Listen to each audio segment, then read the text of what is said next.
everyone. Welcome to Collapse Astrology. If you're new here, and welcome back if you've caught one of my other videos.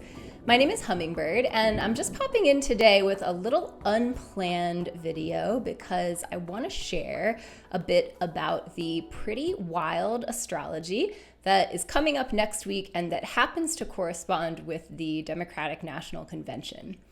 So just as of today, it looks like they have released a start time of 5:30 p.m. in Chicago for the convention. So here's the chart for that. And the energy in this chart pretty much sets the stage for the entire week. What is particularly stunning about this chart is that there are two different T-squares involving at least 8 planets, although even more if you include centaurs and asteroids, that are active in this chart. So first of all, you can see that it's just past a full moon. The moon is at 29 Aquarius, the sun is at 27 degrees of Leo, so the full moon is exact just a few hours earlier that day. And the full moon will be squaring Uranus at 27 degrees of Taurus. And this alignment, this late Leo, late Aquarius alignment, you might remember if you took really good notes on my other videos, this is directly connected to the charts of Donald Trump, Kamala Harris, and Joe Biden. So I'll get into that in just a minute.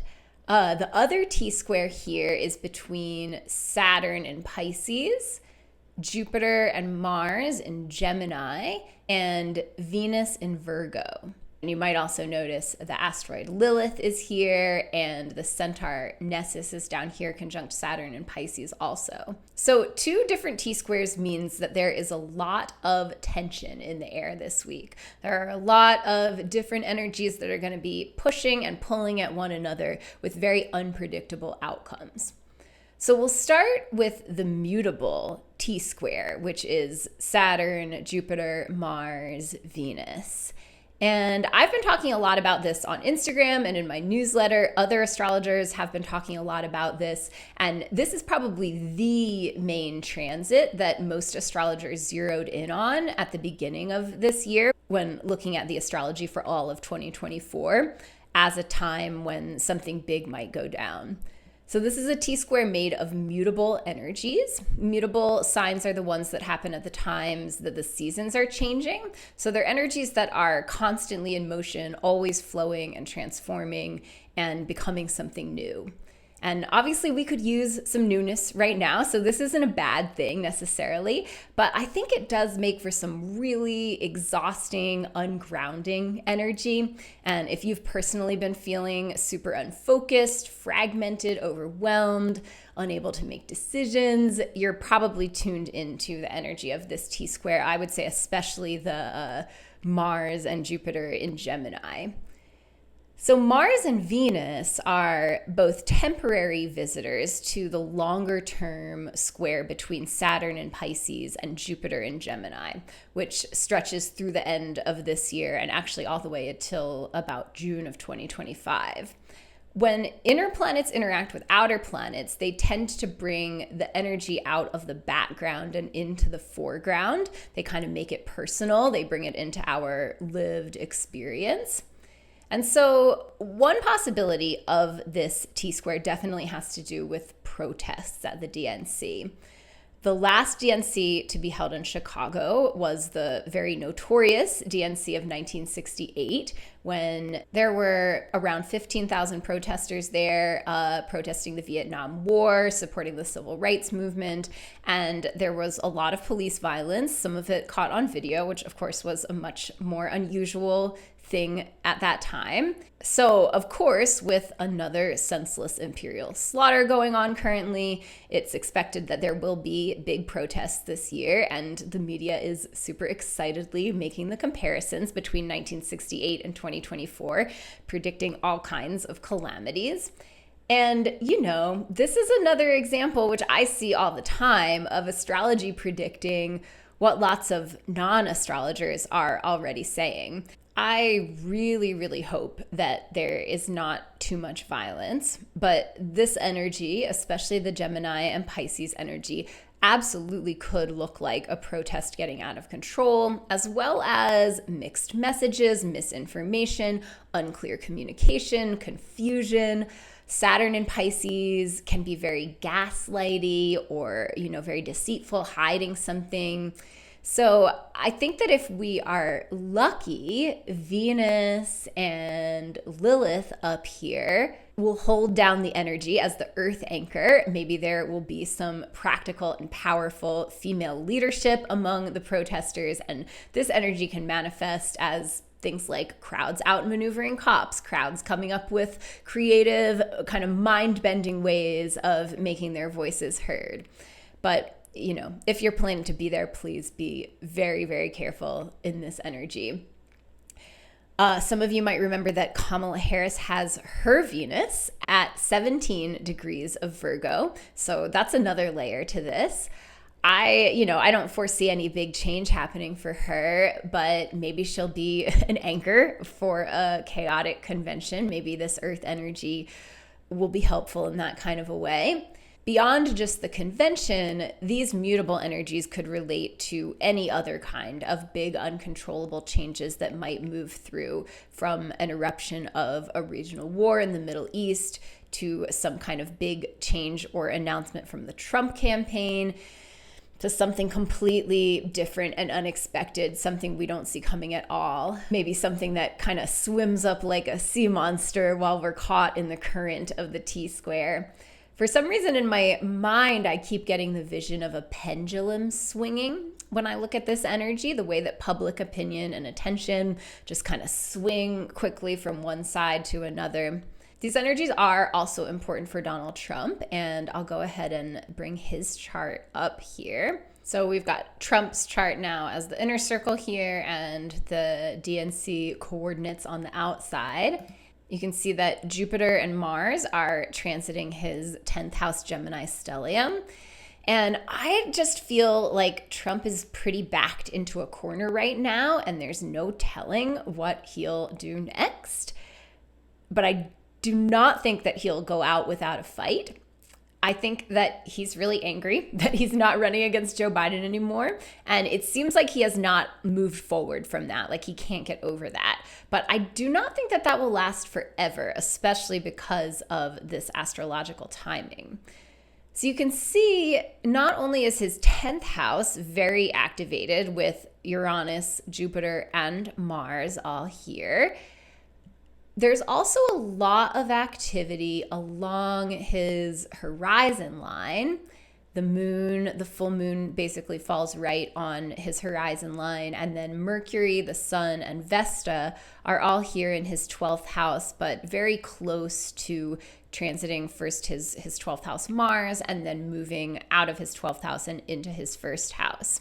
So when a planet is transiting someone's 12th house, it's sort of like an incubation period. There are invisible changes that are happening, kind of like a womb space. And then when the planet crosses the ascendant and moves into the first house, the energy becomes manifest, kind of like a birth. So with Trump, something has been shifting in his 12th house. Mercury is retrograding back and forth over his ascendant. And I think that we are about to see that energy become manifest over the next few weeks, especially by mid-September when Mercury finally finishes its retrograde and crosses his ascendant one more time. One possibility of this is that he and his team will actually have come up with some kind of a strategy during Mercury retrograde and will come out swinging with some productive attacks or something. Maybe they'll kick JD Vance off the ticket, or maybe JD Vance's billionaire backers will try to step in and take the election back. I honestly can't think of what strategy they might come up with. And Trump is such a narcissist that he's probably hard for anybody to work with. He's probably stuck in his own victimization about not running against Biden anymore. And, so even if the rest of his team wants him to move on, it's probably not the easiest thing to get him to do that. Another possibility with all this 12th house activity is that he's having some sort of a legit breakdown, especially with the full moon in Aquarius hitting his 12th house Mars. That could really be a thing. I don't think that Trump has a neurodegenerative disease in the way that Biden does, but that doesn't mean that his brain is in great shape. And the combination of an assassination attempt with the whipsaw change in the presidential race, plus this mutable energy just taking over for everyone now, I don't know, like it could be enough to send him over the edge in some kind of way. A lot of enthusiasm for him seems like it's died out. From what I've seen, his rallies are not attracting big crowds. He only has one rally planned for the month of August, from what I heard. And I mean, that's like a real dangerous time for a narcissist, right? When their supply starts to dwindle. I think this 12th house Leo Mars, I've described this before as a blind warrior. Like he desperately wants to fight without even really knowing what he's fighting for. He doesn't actually like the duties of being president, but he just likes the race and the rallies and the idea of being number one. That's really what he gets off on. So I don't know. It could go a lot of different ways, but I would say watch for some big Trump news over the next few weeks. And in terms of the Democrats, this is also just a very interesting astrology for both Biden and Kamala Harris. So real quick, let's look at Biden's chart. So Biden is speaking the first night of the convention. And for him, this full moon is highlighting his nodes and his Chiron, which I talked a lot about in my video on him. Uranus is also directly across from his Sun and Venus in, that whole T-square is lighting up Biden's whole karmic T-square here. So from what I've observed, there's this thing going on with Biden right now where for one reason or another, the way that the Democrats are choosing to manage him is by giving him lots of praise. It's like Chiron and Leo is hungry and they're having to feed it in order to keep it under control. There was an event in Maryland the other day where Kamala basically opened for Joe Biden. She introduced him, and everything about it was just like really grossly pedestalizing him, glorifying him. It just made me really uncomfortable. If I were a higher level of YouTube creator, I would show the footage here. Sorry, I haven't gotten to that level yet, but you can look it up. There were multiple times when she got the crowd to chant, "Thank you, Joe. Thank you, Joe." And I don't know. It's just really gross to me. It's just the kind of psychology that works on a little kid. So I don't know. It's just very sad that this is what it comes to. So when Biden speaks on Monday night, I don't expect anything too dramatic, but with Vesta and the Sun and Mercury highlighting his Chiron, I don't know, it just might be kind of bad. He might say some dumb or crazy things, or his pride just might be on display more than ever. It just kind of makes me cringe to think about it. Now with Kamala, here's her chart. And you can see that the full moon highlights her Saturn at the top of the chart, which is opposite Biden's Chiron. And also her Saturn is almost exactly conjunct his South Node, which is at 0 Pisces. And it was this alignment that made me originally foresee the handoff of the candidacy that I predicted back last November. Her Saturn at this point could be connected to her being in control, kind of being the authority figure in this situation. Meanwhile, for Kamala, Mars is in a similar position to where the Sun and Mercury and Vesta are for Trump, about to cross from the 12th house into the 1st house. And that also happens over the next few weeks.